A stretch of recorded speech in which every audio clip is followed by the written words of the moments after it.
ভারতবর্ষে একটা কোথাও দেখাতে পারবেন না কোনো মুসলিম এক কাছে জড়ো হয়ে কোনো একজন হিন্দু ভাইয়ের কলার ধরে বলেছে যে শোনো আল্লাহু আকবার নারায়ে তাকবীর বলো। জীবনে একটা প্রুফ এই হারামখোরের আওলাদ মিডিয়াওয়ালারা দিতে পারবে না। চ্যালেঞ্জ দিলাম Republic TV, Republic Bangla TV, আজ তাক, এবিপি আনন্দ, যতগুলো নিউজ 18 বাংলা, তোমাদের কিয়ামতের সকাল পর্যন্ত সময় রইল, একটা প্রুফ দাও যে মুসলিমরা কলার ধরে বলেছে, জোরে বলেছে আল্লাহু আকবার বল, একটা ক্লিপ দাও বার করে, আর আমি তোমাকে দেখিয়ে দেবো 100টা ক্লিপ, 1000টা দেখিয়ে দেবো ভারতবর্ষে মব লিঞ্চিং হয়েছে ধর্মের নামে। মুসলমানের কলার ধরে বলা হয়েছে জয় শ্রীরাম বল, দাড়ি ধরে মার্ডার করা হয়েছে জয় শ্রীরামের নাম নিয়ে। আরে গোবর ভক্ত, अंध भक्त, कान खुलकर सुन लो, तुम्हें देखकर तो श्री राम जी को भी शर्म आ रही है कि मेरे नाम लेके लोगों को हत्या कर रहा। श्री राम जी नाम लिए তোমরা বলছো। আরে গোটা পৃথিবী জানে, পৃথিবীর একটা দেশের কোন মিডিয়া, কোন বৃদ্ধ লোক কেউ প্রমাণ দিতে পারবে না যে মন্দির ভেঙে বাবরি মসজিদ হয়েছে, কিন্তু গোটা পৃথিবী দাঁড়িয়ে দেখেছে মসজিদ ভেঙে দিয়ে মন্দির তৈরি করা হয়েছে। এটা গোটা পৃথিবী দেখেছে। যারা শিক্ষিত আছেন তারা সুপ্রিম কোর্টের জাজমেন্টটা পড়ে নেবেন। সুপ্রিম কোর্ট জাজমেন্ট দিয়েছে, আমাদের কাছে কোনো প্রুফ নাই যে এখানে মন্দির ছিল, কিন্তু আমাদের কাছে প্রুফ আছে মসজিদটা ভেঙে গুড়ি দিয়ে মন্দির তৈরি করা হয়েছে। এটা প্রুফ। আমরা যতদিন বাঁচব ততদিন বলবো, কিছুই করতে পারবে না। আজকে কষ্ট লাগে, বোম্বেতে কুরবানির সময় একজন দাড়িওয়ালা চাচা খাসির মাংস ডিব্বা করে লোকাল ট্রেনে যাচ্ছে তার মেয়ের বাড়ি, তাকে খালি থাপ্পড় মেরেছে গালেতে, গরুর মাংস বলে থাপ্পড় মেরে চোখ লাল করে দিয়েছে। अरे सुन लो, ग्रुप में शिकार सुअर करता है और अकेले शिकार शेर करता है। अगर हिम्मत है तो अकेला शिकार कर, आकर सुअर के ढूंढ में शिकार करता है। একটা বৃদ্ধ লোককে মেরে সে বলছে আমি ধর্মকে বাজাবো। যদি হিম্মত থাকে একা আয়, এসে face to face, hand to hand মুলাকাত কর, দেখি তুই কত মায়ের দুধ খেয়েছিস। ট্রেনে একা কেউ কি পেলে তাকে মার্ডার করে দিলে 10 জন মিলে, এটা মারদানগি নয়। সুअरরা গ্রুপে শিকার করে, কুত্তা গ্রুপে শিকার করে, কিন্তু শের একেলা। বড় কষ্ট লাগে। এইরকম কতগুলো মব লিঞ্চিং হয়েছে দেখেছেন। মালদা ডিস্ট্রিক্টের দুটো ছেলে গরুর গোশের নাম করে হরিয়ানায় মার্ডার করে দেওয়া হলো কিছুদিন আগে, এখনো 2 মাস হয়নি, মার্ডার হয়ে গেল। আজও পর্যন্ত তাদের ঘরে বুলডোজার চলেছে? চলেনি। এই কুত্তা মিডিয়ারা প্রকাশ করতে পারেনি। সংসদে যারা হামলা করেছিল, যে ছেলেগুলো পার্লামেন্টে ঢুকে যারা হামলা চালিয়েছে সংসদে, তারা কোনো মুসলিম ছিল না, 3 জন ছিল, 3 জনই হিন্দু। কেসটাকে দাবিয়ে দেওয়া হলো।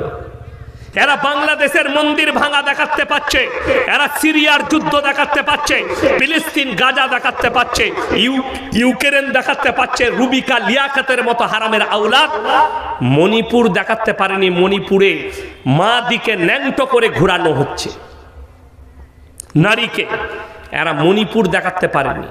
কেন? तुम लोग तो पले हुए कुत्ती हो। आज हिंदुस्तान के मीडिया कुत्ता बन चुका है, राजनैतिक दलों का कुत्ता। तुम लोगों की गले में कुत्ते के पट्टा डाल दिया। इसीलिए आज हिंदुस्तान में किसी मुसलमान से खतरा नहीं, किसी हिंदू से खतरा नहीं, किसी सिख और ईसाई से खतरा नहीं।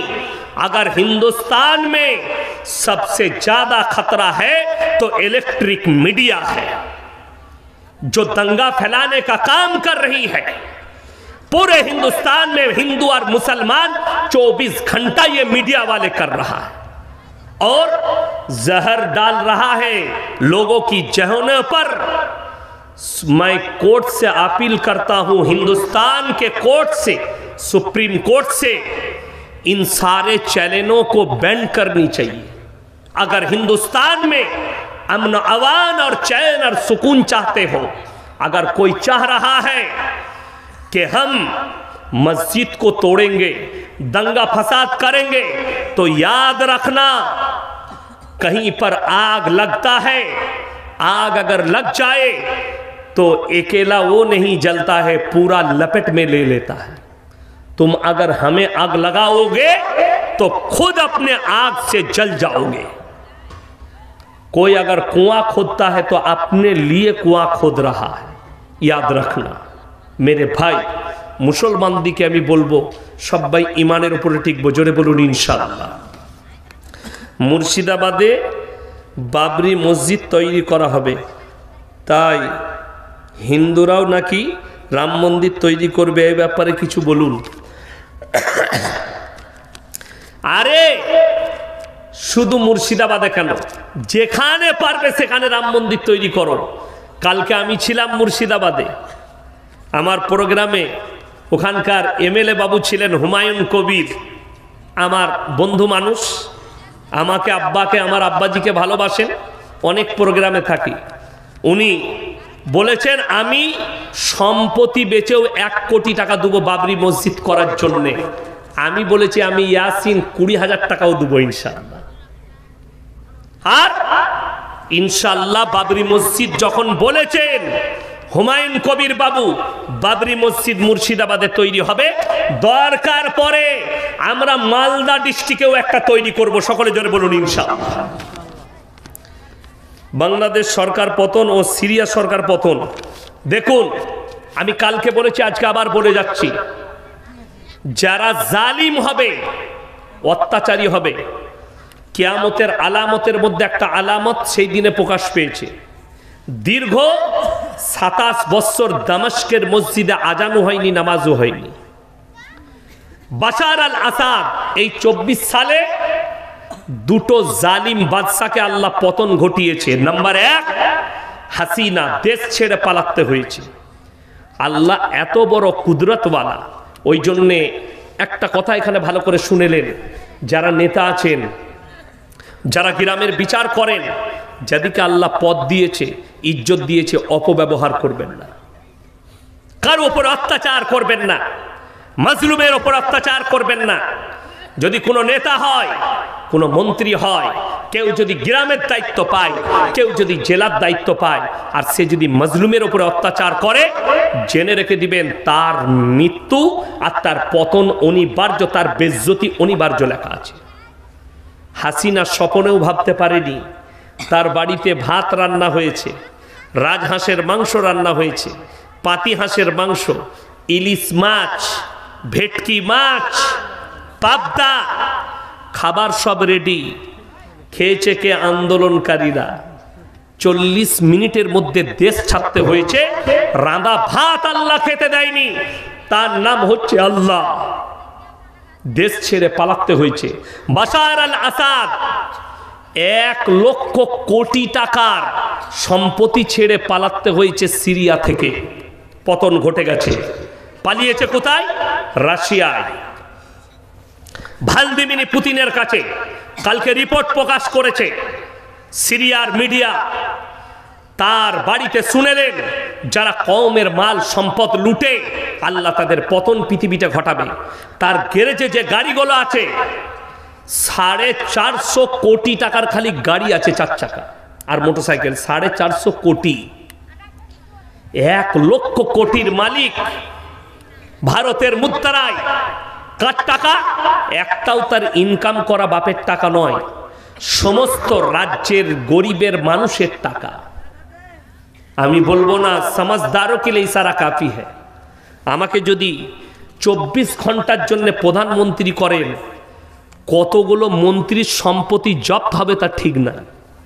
কতগুলো চোর বসে আছে যারা কমের টাকা মেরে নিয়েছে, আপনি কি মনে করছেন কিয়ামতের দিনে এই যুগের বেশিরভাগ নেতারা ধরা পড়বে কওমের মালকে ভক্ষণ করার কারণে?